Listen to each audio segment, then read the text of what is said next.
In this video, I'll show you how to fix Wi-Fi not connecting or not showing on an Acer laptop.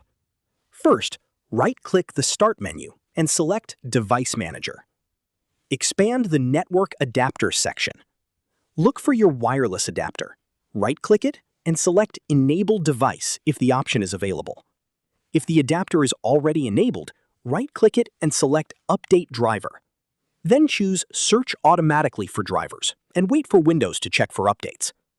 If Wi-Fi is still not working, right-click the wireless adapter again and select Uninstall Device.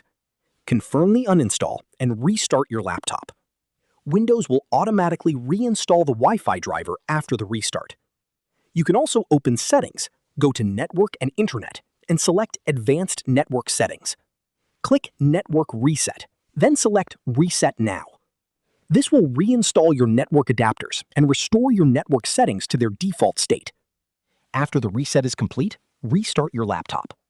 Once your computer turns back on, reconnect to your Wi-Fi network and check if the issue has been resolved. That's it. This is how you can fix Wi-Fi not connecting or not showing on an Acer laptop.